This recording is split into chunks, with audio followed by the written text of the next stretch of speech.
Matthew chapter number 5 is a very familiar passage of scripture for us. And we refer to it as the Beatitudes. The definition of beatitude is this. It is the state of utmost bliss. The state of utmost bliss. So whatever is being referred to in these verses is something that is connected with a euphoric or an understanding of how to reach a euphoric state, or a place where you are ultimately without care or concern. Okay, so which in most times and in most circumstances, it would be something that all of us probably have made a statement to or about throughout the course of our life, throughout the events that happen in our life, whether it was a event or a situation that produced something that made us feel good, or something that took away a feeling from us of feeling good. So when you think about this, if this is the Beatitudes or the state of ultimate bliss, which is being spoken of by the Lord, and it does not initially reference heaven. Right? He says he took his disciples up to a mount, and when he was set, he began to teach them, and the first thing he said was blessed. Right? The concept in the 12 verses that you read, the general theme was blessed. So we have taken that word and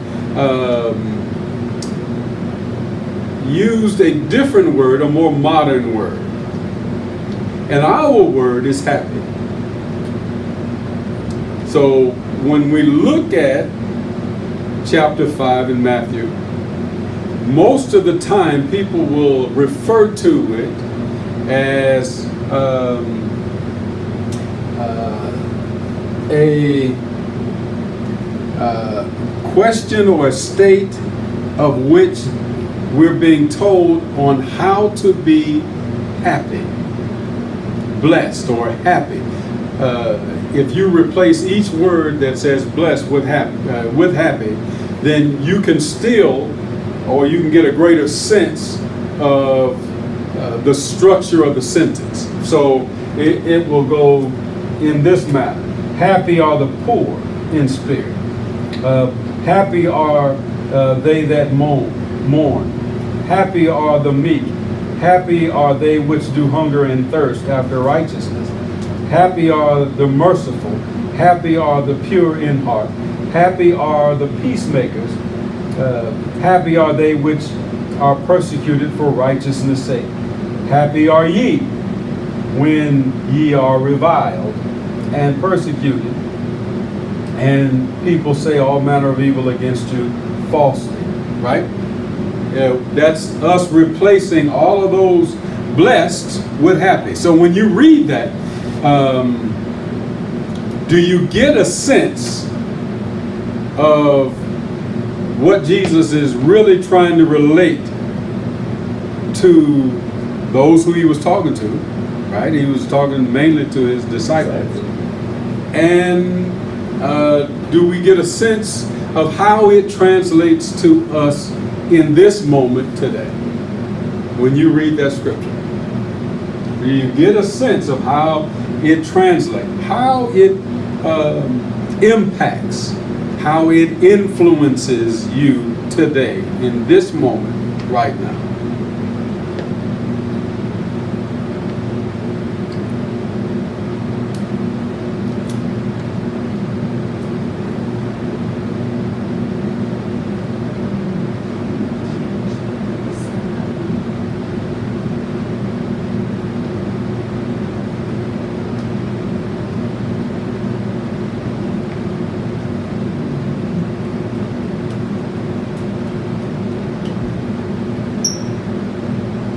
And if it doesn't, then what do you hear or receive when you read that verse or those verses? What do you get out of that? How does it come across to you? That you're going to be blessed. That you're going to be blessed. And so we don't necessarily see or equate blessed with happy. Kind of two different things. Kind of feel like they're two different things, right?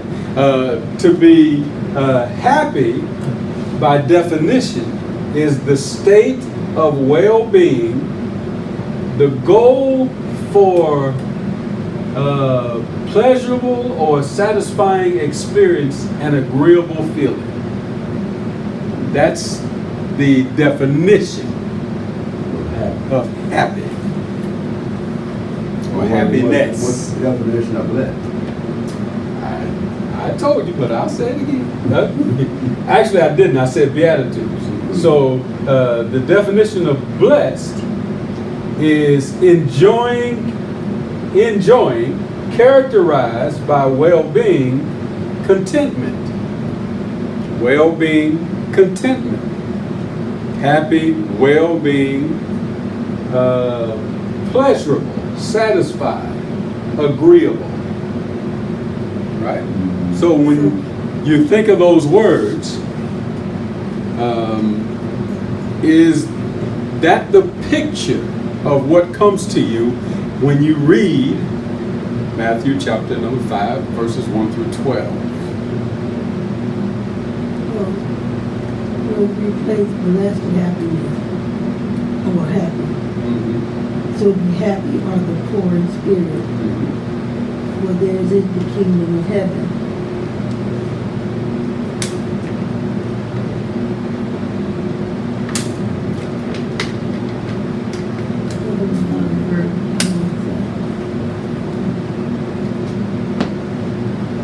So while you're considering that, then I put those questions on the board.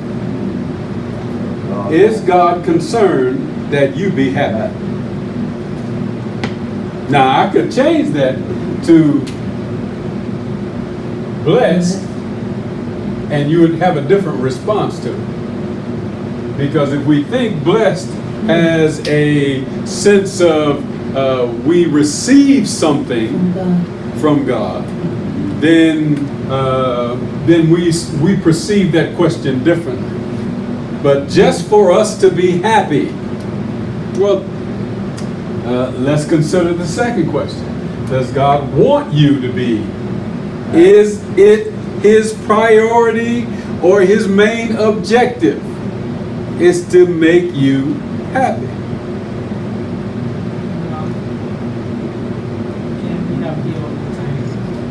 Can't be happy all the time. Okay. But God wants you to be happy. Does God, Dick says, God does want you to be happy. Yeah, I think He does. Well, you change the word from happy to blessed. And I know that. So, Now what you're asking. does God want you to be blessed? That has a different connotation. Right. Right? When we Yeah, look at it God that wants you. way, Yeah. He obviously does, because He towards it to his disciple. Because He said His Son. blessed you. Yeah. Right. Jesus. So obviously He wants you to be blessed because He blessed you. But the thing that you have to add to being blessed is that blessing can only come from someone that can bless you. It can't come from someone who cannot. Yeah. It has to come from someone that can, and that blessing has to be something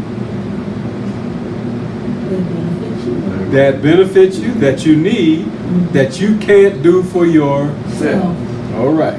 So if I can do it myself, then it's not really a blessing for you to do it for me. It's not really a blessing.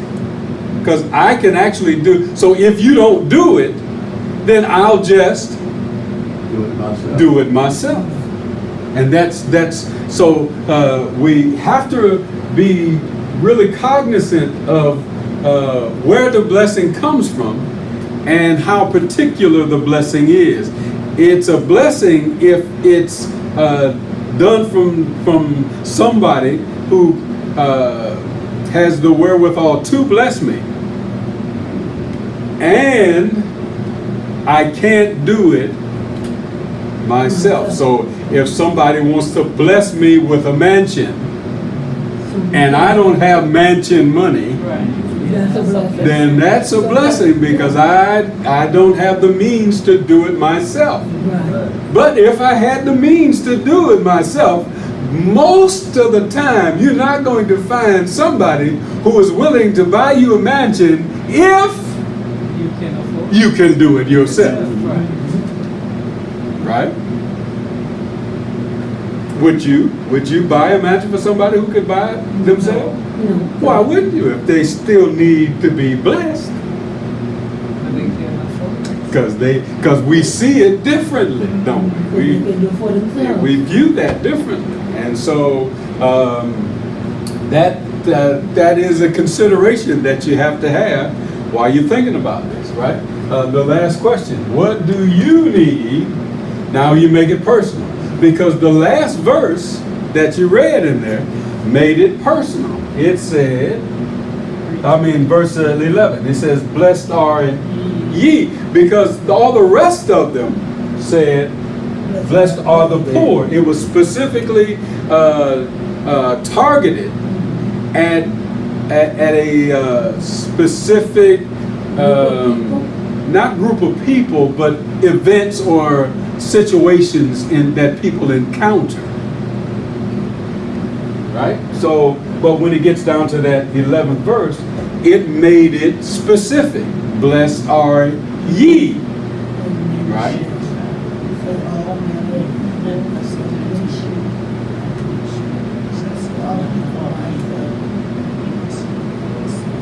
So,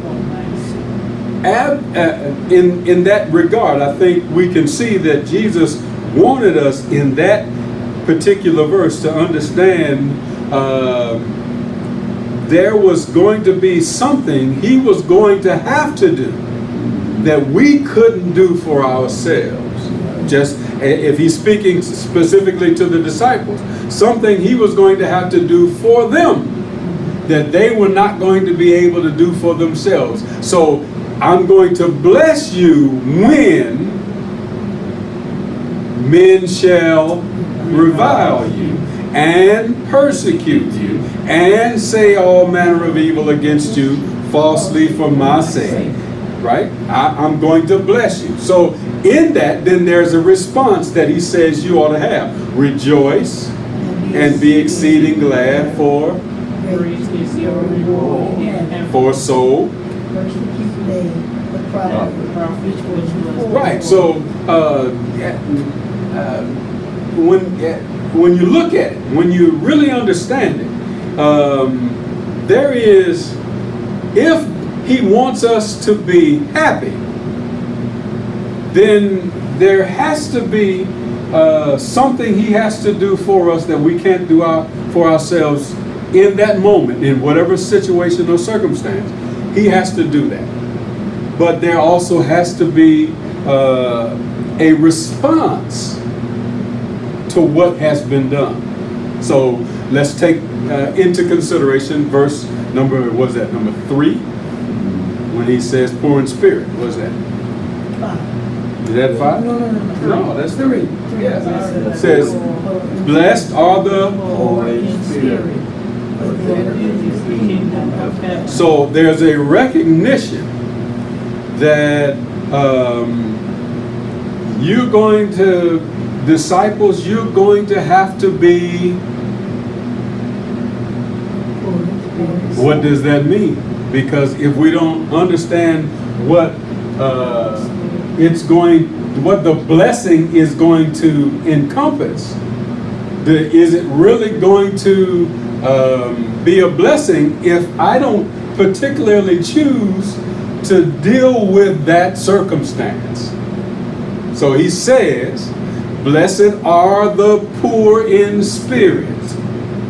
So in order for you to be blessed, you have to be within that circumstance or within that situation, to be poor in spirit. So now the question is, what does it mean to be Poor in spirit? Or you read it, but because it doesn't make sense. If I'm trying to be blessed, do I have to make myself poor in spirit?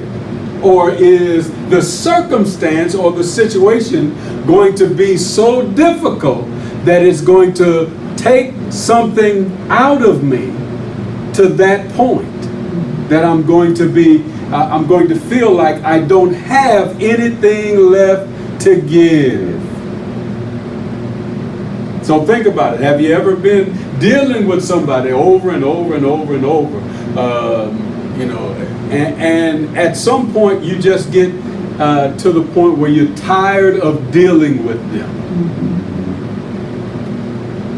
But you know you have to, not because the Bible tells you, but you know you got to do it, because if people are counting on you to work with them to make this event work, are you going to let all of those people down because you just can't deal with it anymore? So is your sanity more important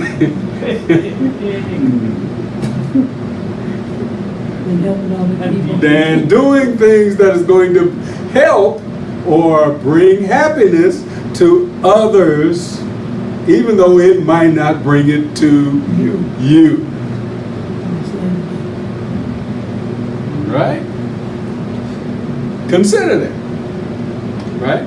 Because it says, blessed are the poor in spirit. So that means they're already in that circumstance. They're already dealing with it. Blessed are the poor in spirit, for theirs is the kingdom of heaven. So they're going to get the blessing of having to know that the kingdom belongs to them. Think about Jesus talking to the multitude, right? Because that's really where he's at. It says, and seeing the multitude, he went up into a mountain, and when he was set, his disciples came unto him. Well, where were the multitude at?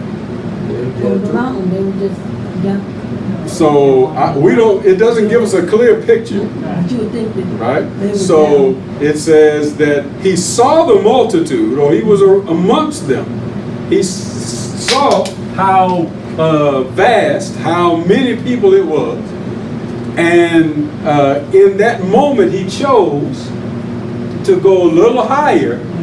And because if you're at the same level of the multitude, they may not all hear you or see you. So you get to another vantage point so that everyone can hear or see, so that they aren't obstructed in terms of what you're going to say. So that's what he did. He just moved to a place where everybody that was there could see him and hear him. I thought those were the I know disciples. just one of the disciples. It was the multitude. So he's speaking to everyone that's there. So he saw the multitude. Yeah. And he, in that moment, chose to go a little higher, elevate from where they were, so that everyone could see and hear him. And then when he did that, he then called his disciples to the place where he was. Right? And so then it says, And when he was set, he opened his mouth and taught them, saying. So it could be interpreted that it was just the disciples, but he didn't dismiss the multitude. He didn't do it. So if he doesn't dismiss them, They hear it too. They hear what he says. they're going to be right there. They ain't going nowhere until he said, y'all need to go home because I ain't got nothing to feed you. Or y'all need to go home because I ain't got nothing else to say to you. Right? But he doesn't say either one of those. So they're there because now what was going on prior to that? Go up to verse 23 in the chapter number 4. It says, and Jesus went about all Galilee, teaching in their synagogue and preaching the gospel of the kingdom and healing all manner of sickness and all manner of disease among the people.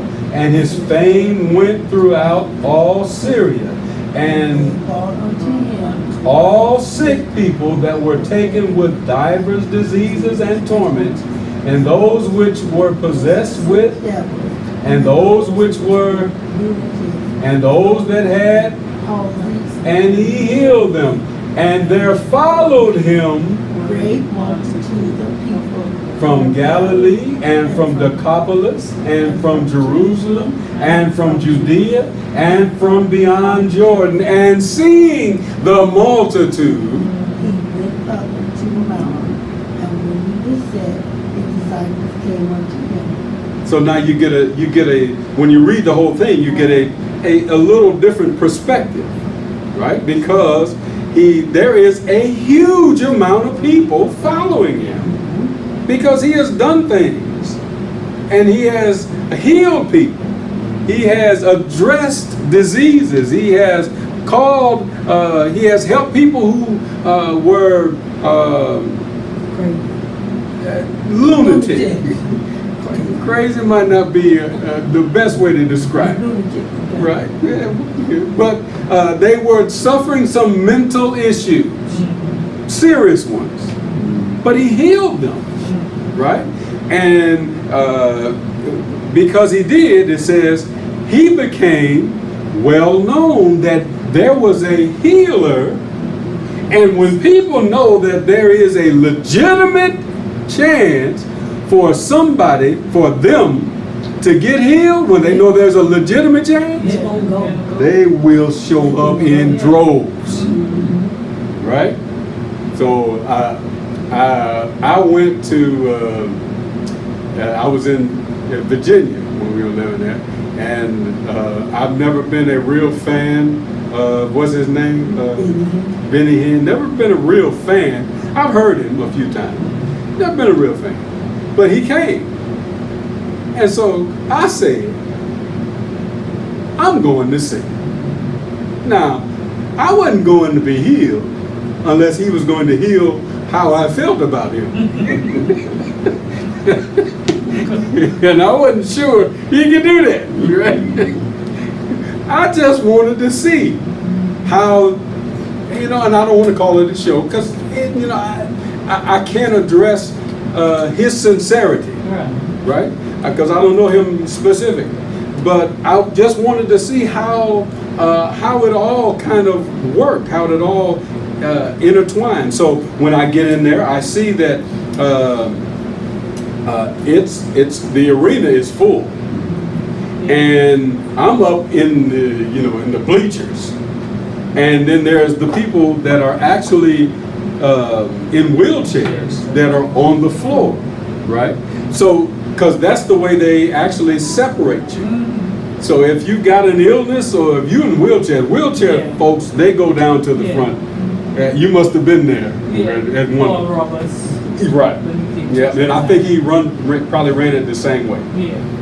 And so all of the people who wanted to get healed or were sick or had an illness or whatever, they were down on the floor. What didn't mean that the people up there weren't, but those people were specifically directed there.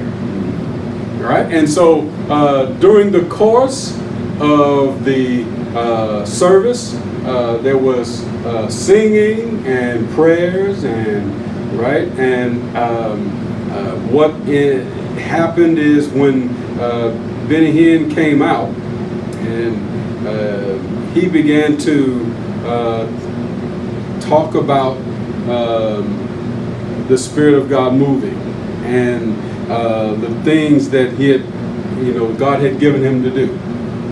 And immediately it went into a healing service.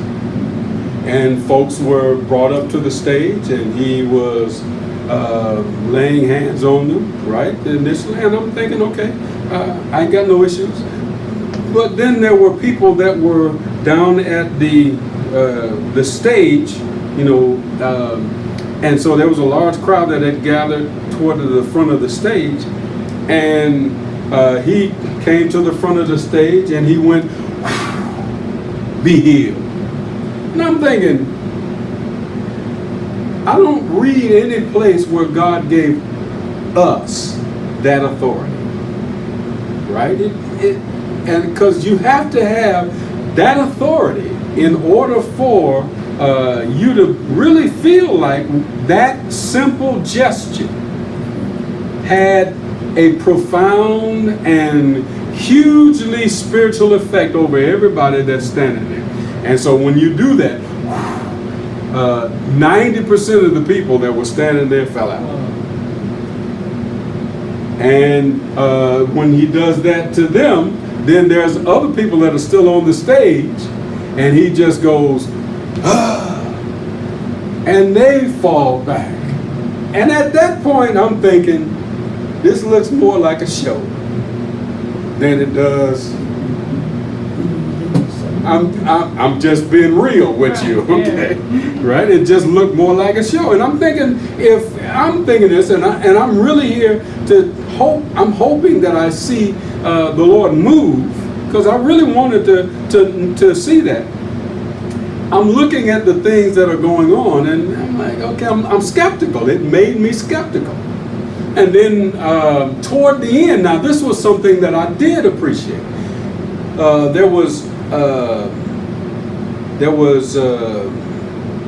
He was trying to get everybody into a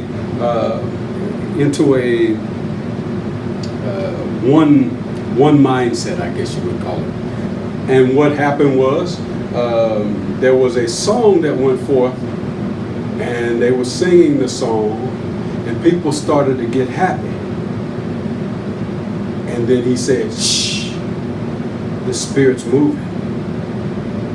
You don't talk or make a sound when the Spirit's moving." Now that's totally different than the way we as black people kind of, when the Spirit's moving, we kind of like just get excited, and we. But he brought an understanding in that moment. He says, when God comes in and he's in his holy temple, we're supposed to be quiet. And that revelation, to me, I was like, okay, I'm with you now. Right? Because now my spirit can agree with what's going on. I'm not sure I could agree with anything else, but at that moment, I could agree. Because I really understood it in that moment, because you need people to be together, and you need them to understand how important it is for us to recognize God, as sovereign, as king. So when the king comes in, you don't speak until addressed, right? And so that, to me, that was a beautiful moment. Now, after all of that, I kind of left with mixed feelings. But there was something that did strike me, something that I did get out of it. But there was something that I left with some questions, right? And so when you think of this service that Jesus is doing, he went from different locations And it seems as if every time he went to a location and he healed somebody, the crowd, the multitude around him got larger. And the notoriety that preceded him, Jesus is coming. He has healed. So everybody was coming in expectation of that. And so he did exactly what they needed for him to do. He healed them. And he did it to everyone that's around. So now when he gets to chapter 5, he doesn't just leave it at the healing.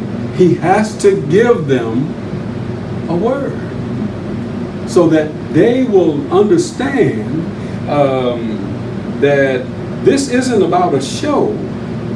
This really is God intervening. This is God bringing something new to you. All right? And so that's when he starts to talk. And so the conversation now is, obviously, if everybody is coming to be blessed, then he has to help them understand what being blessed means.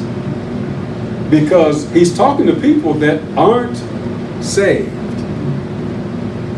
Only the ones that are is his, and they aren't actually, because he hasn't done or performed anything that will bring salvation to them, because he hasn't shed his blood yet, and that is the power of salvation, right? That's what takes away our sins.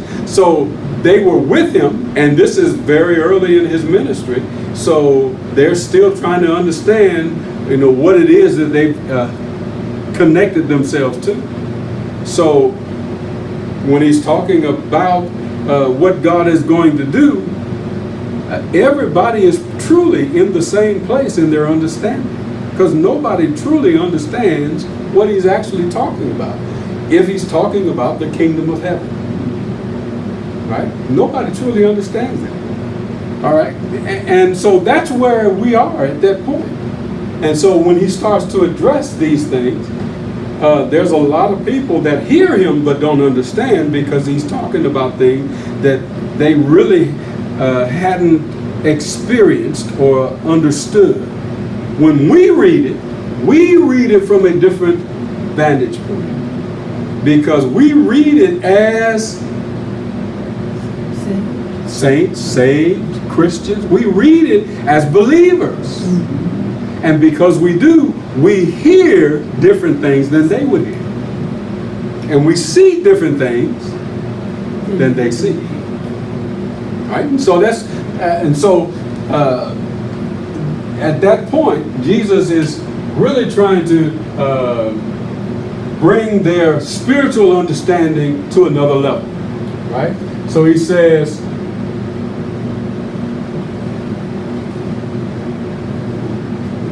right? The first thing that I want you to know is that if you are poor in spirit, for what reason?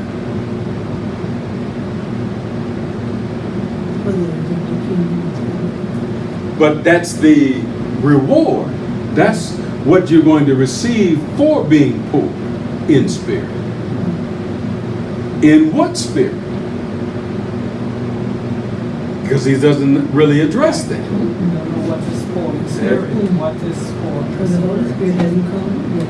There you go. So now that's what I'm saying. We read it from a different vantage point, because our mind starts looking at the day of Pentecost, and the power that he says that we're going to have because he sent his spirit back. Right? And all of the things that Jesus did, and then we start thinking about all the things that those that believed in him began to do. Right? And so we see things from a different vantage, but he's talking to a bunch of people that spiritually are dead, because they hadn't really been following God's law. Right. And so how do they know? They don't. So he's really just introducing them to an understanding of what it means to hear me, because I am the Son of God. Right? Yes, That's ma'am. why Go he said ahead. Holy Spirit. Huh?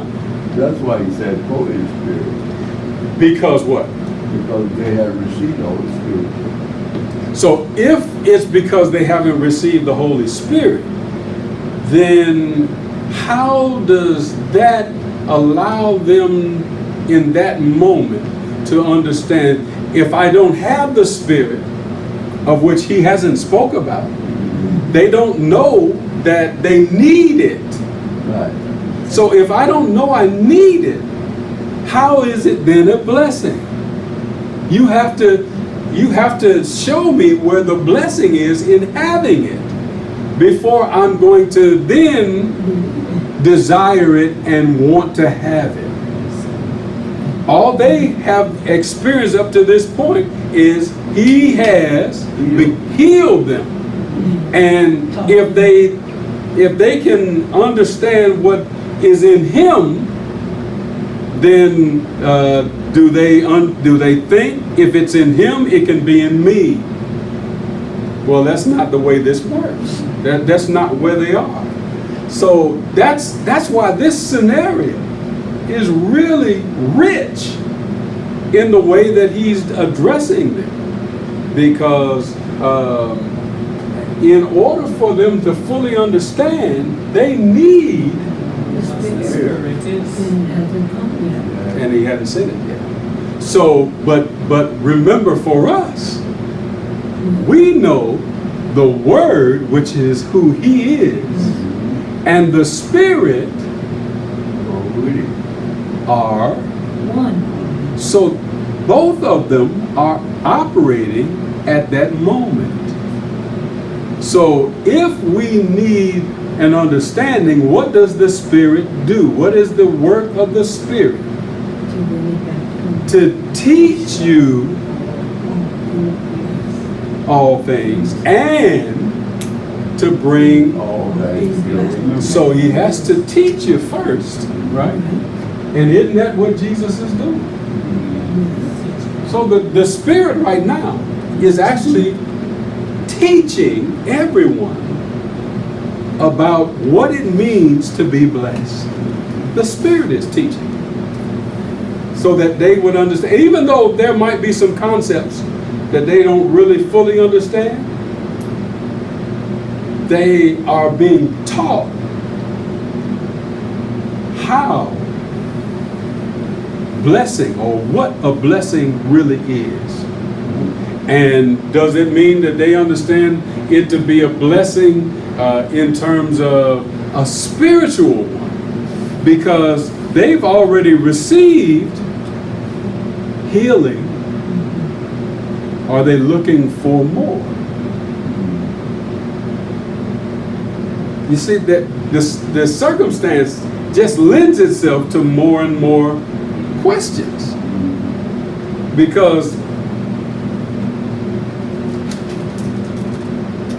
in chapter 4 he's been into the wilderness, so he's been tempted by Satan. In chapter 3 it speaks of John the Baptist, right? And so when you understand where he is and in the moment that he is, the people are just in a place where they're hungry, first of all, for their needs to be met.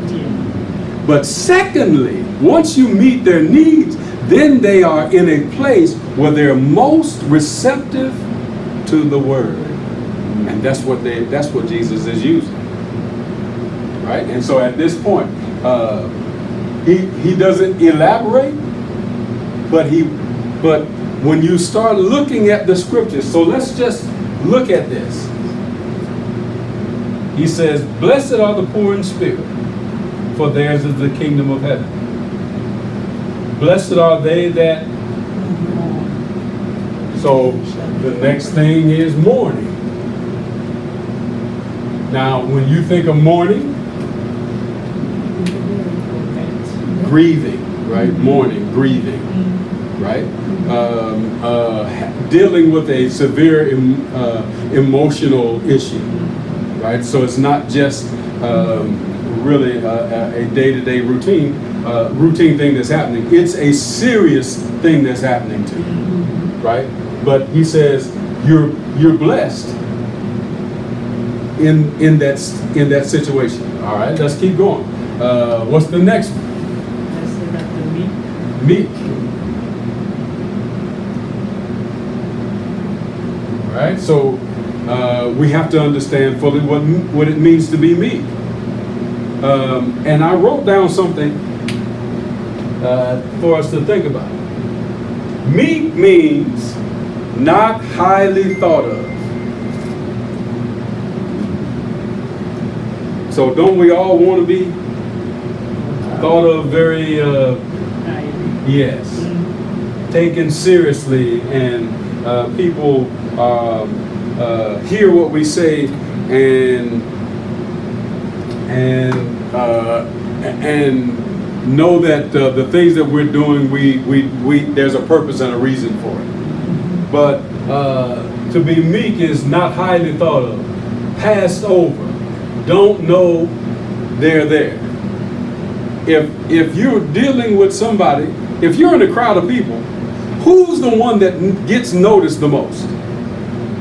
The person that speaks up the most, right? In other words, the adage is, the squeaky wheel gets the oil. You know what that means? So, I ain't never heard that. Make the most noise.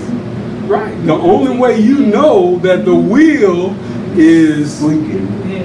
well, the only way that you know that the wheel needs some oil It's squeaking. is it's squeaky. So it's telling you that it needs some oil.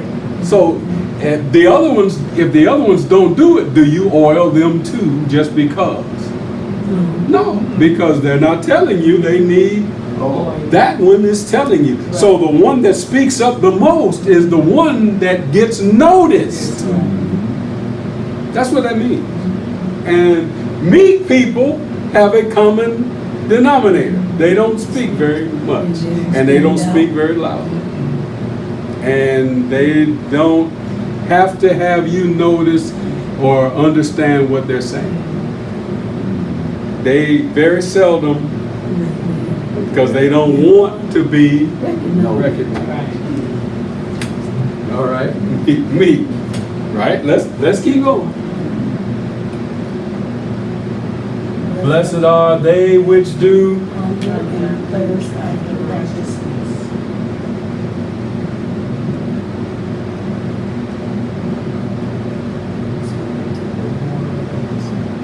Now this is specific because it has to be after this. So now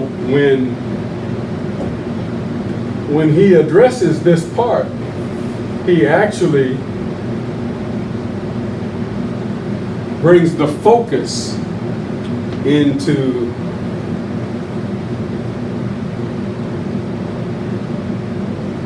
spiritual.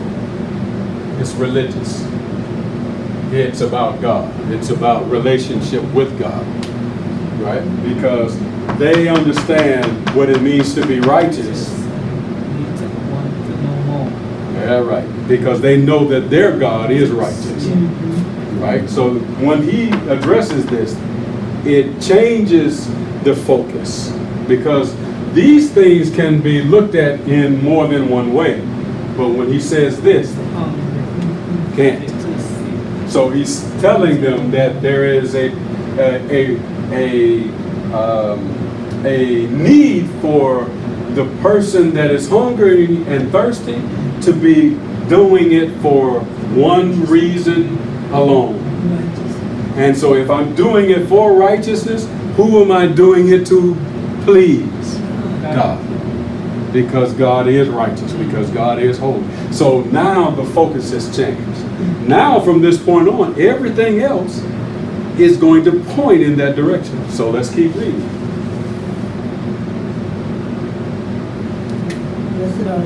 Merciful.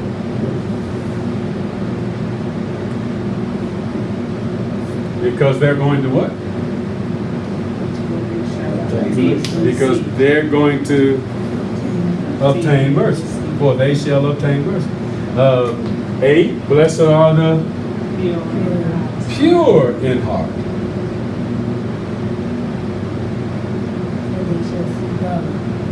And he's going to address the heart issue a little later on to bring a little clarity, because remember, this is a Sermon on the Mount. Right. So he's actually between 5, 6, and 7.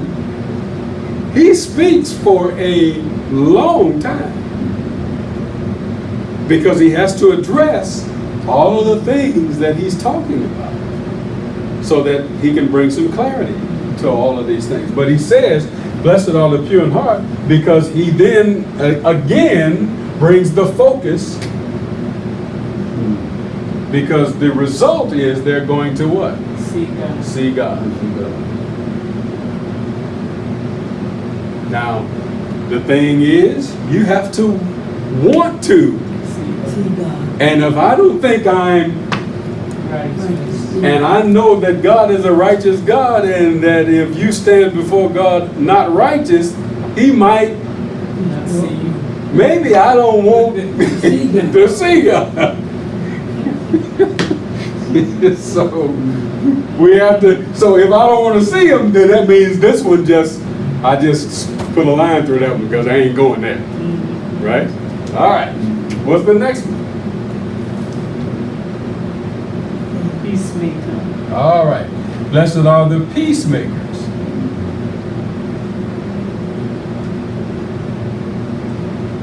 Right? Because they're going to be called the children of God. So now it's relationship. All of these now began to be about who God is and what happens to the people that seek him in those areas. Right? Peacemakers, they're going to be offspring, children.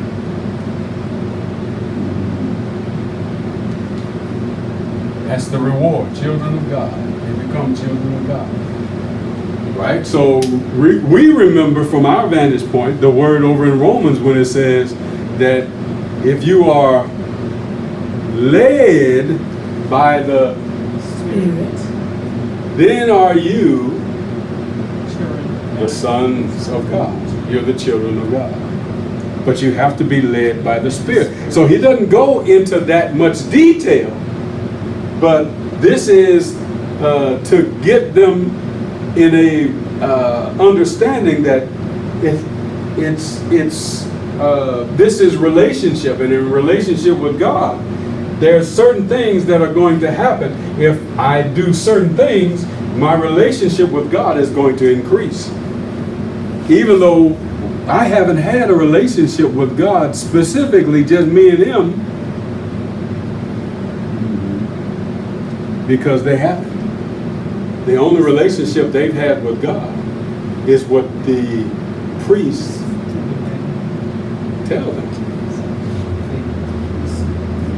But he's saying you can have a relationship with God.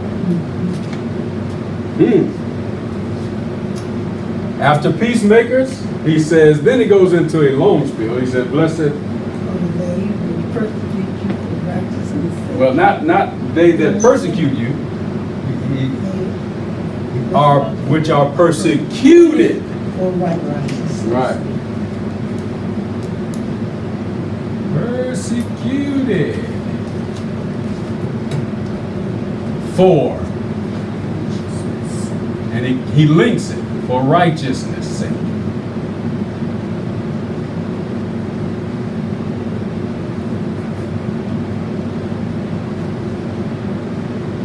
So I'm not being persecuted for what the things that I do for myself. I'm being persecuted because I'm hungry and thirsty after righteousness. Because I want to, and I want to become. So then when in that pursuit, this is what begins to happen. Because in this pursuit, I actually go against The belief of others. those who are in spiritual leadership positions, because they are not, when I start pursuing God to that degree, they're afraid that I'm going to lead others in that same way, and that's going to take them away from the, or the church, right? Or the synagogue or the temple. They're going to, because that's always in the mindset of the high priest. How are the people going to respond? It's always in their mindset. All right. So it says, blessed are they which are persecuted for righteousness' sake, for theirs is the kingdom. So here we go back. So now, how many of these began to talk about kingdom? Right? He says, blessed are they, the meek, but the meek shall inherit the earth. That wasn't about a relationship with God. This where it starts. So I'm hungering and thirsty after righteousness because I want to have a relationship. Merciful, I'm going to obtain mercy, and God's the only one that can give it. Pure in heart, they're going to see God. Peacemakers, because they're going to be called the children of God. If I'm persecuted for righteousness' sake, then that's going to get me the kingdom. If you're persecuted for righteousness' sake, theirs is the kingdom of heaven. What does it say, God? Kingdom of heaven, right? Right? And then the last one is, then all of these are general statements, people who are in certain situations, but when it gets to the last one, it changes it. He says, blessed are ye. So what it did was take the general statement made in verse 10 and made it a specific. He turned it around. He says, so if you're seeking God and you're the one that's doing all of the what it takes in order to find out who God is and to really want to walk with Him, then he says, when you're persecuted for that focus and that desire, when you are, then men are going to revile you and persecute you and say all manner of evil against you falsely for rejoice and be exceeding glad, for great is your, for so persecuted they which were before you. Right? So consider that now. Think about what he's teaching, how general these initial statements are, and how he starts to get more and more specific until he gets down to the end. Because that's what makes sense. Because in the beginning, we go through a lot of different things, trying, because in life, consider what causes people to do stuff like mass shooting. It's not because they are full of themselves, it's because they are not full of anything. And they're easily indoctrinated to do something that's evil. Because there's no spirit in them. Right? And so, if it says, blessed are the poor in spirit, for theirs is the kingdom. Because that's the journey that you start. And that's the place where you start. Because we have to learn how to be poor in spirit. Meaning we have to learn how to deny ourselves. The person that's strong in their spirit, about who they believe and what they want and where they're going, you can't tell that person anything, because they are very headstrong and they don't listen very well, because the only person they actually hear is themselves. But the person that's poor in spirit hears what other people are saying. That's really how people get in trouble. Is because if you don't know what you're standing for, or what your purpose is, or why, because you hear this, why am I here? What am I supposed to be doing? Right?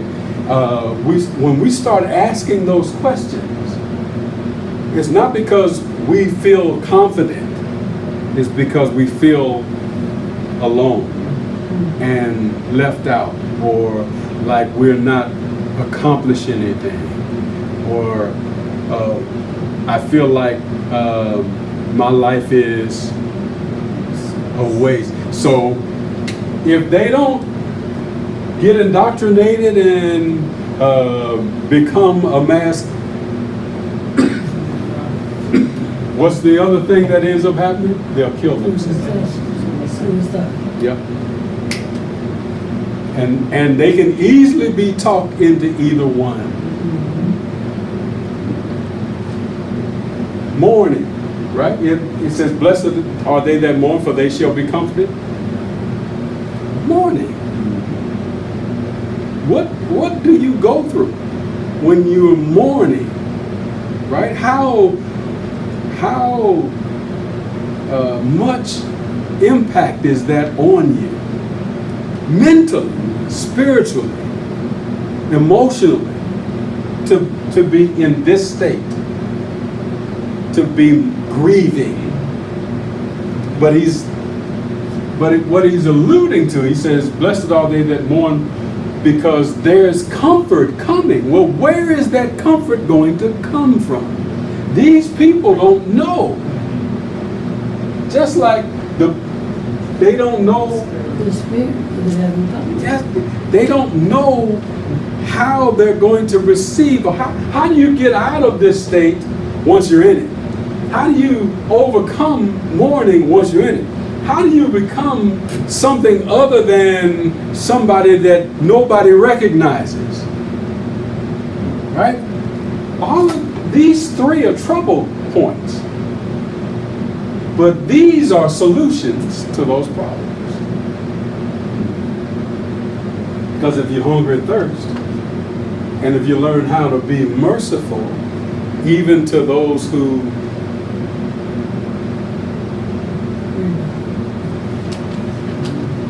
because you got to learn that lesson before you get down here. Because if you don't learn how to be merciful before you get down here, when somebody do wrong to you, if somebody hates you, but now once you learn that lesson, you become, because the righteousness takes over, and you begin to see how to please God, and you begin to see God in everything. And when you see God there, He then transforms your purpose into a peacemaker. He makes you a peacemaker. Because blessed are the peacemakers, because you then understand that you have been born again. He didn't say it, but how do you become a child of God? You have to be born again. He don't say that until way down the road.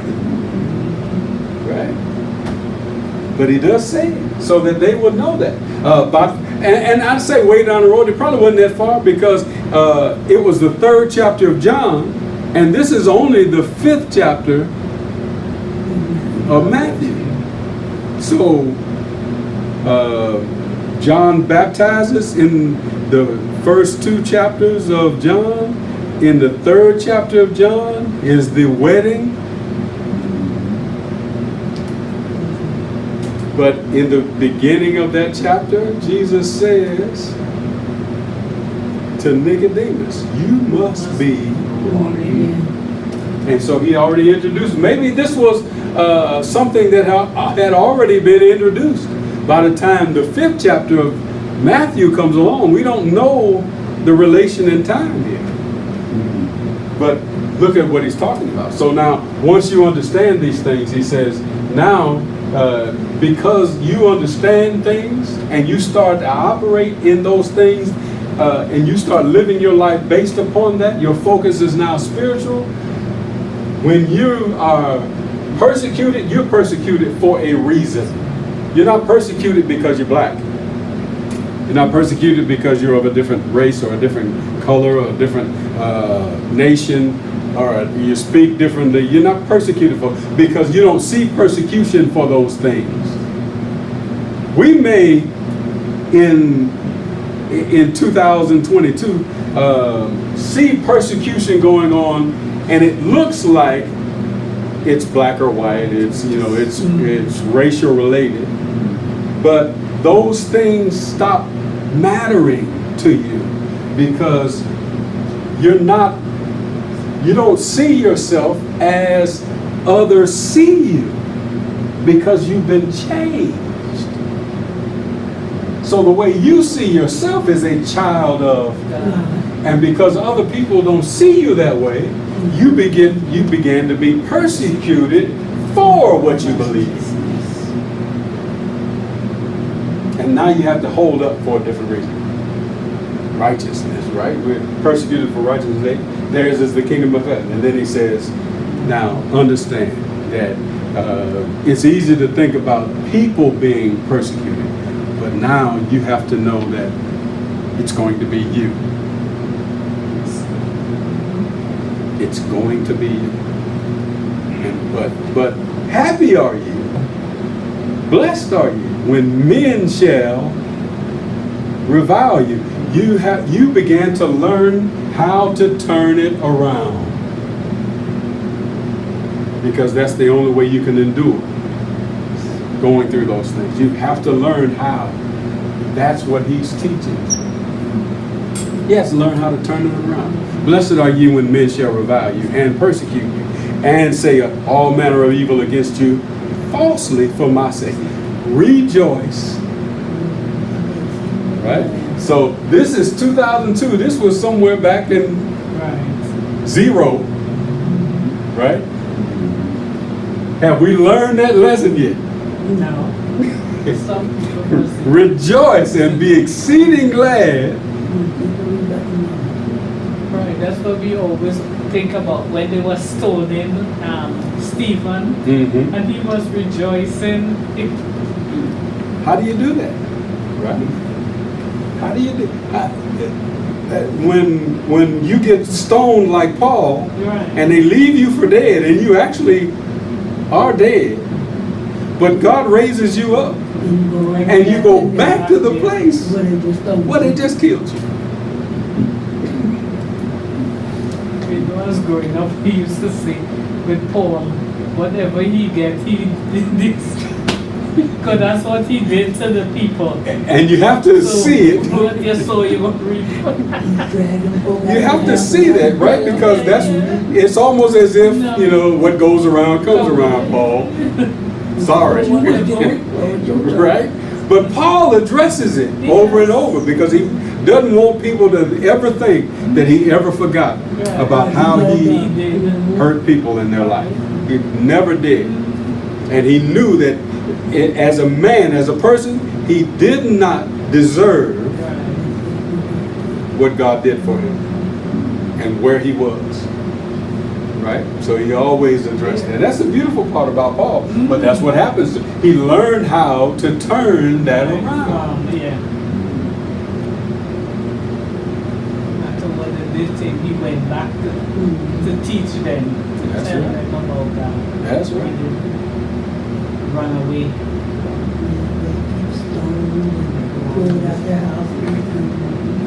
So is God concerned about your happiness?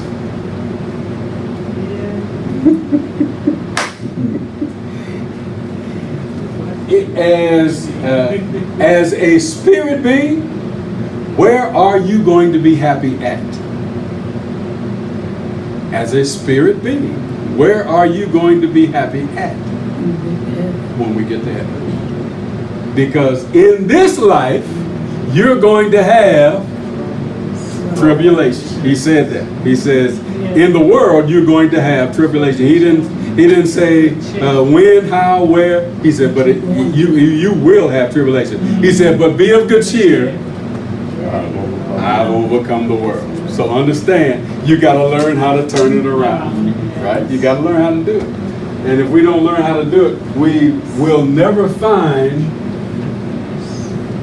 because we won't ever be able to understand what it really means to be blessed. We're already blessed. He's already given us what we need for everything that pertains to life, and He gave us everything. It's already here.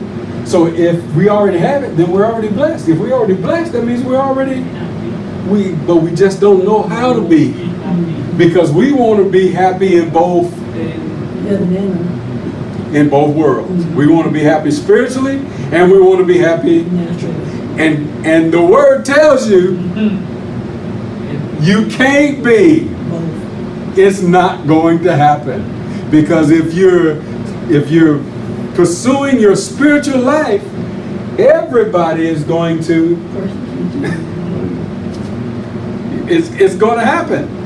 But if you're pursuing your natural life, then where does the strength come from to get through the things that you're going to experience? You don't have it. So if you don't have what it takes to get through, then you're not going to understand your blessing. You're not going to understand your happiness. You're going to wonder, does God want me to be happy? That ain't even a question that we should ask. But we get stuck there. What do you need to be happy? We can answer that question. Car, house, family, career, right? Gas, tickets, coupons, a membership to Costco or Sam's Club, right? We can figure out where happiness is, right?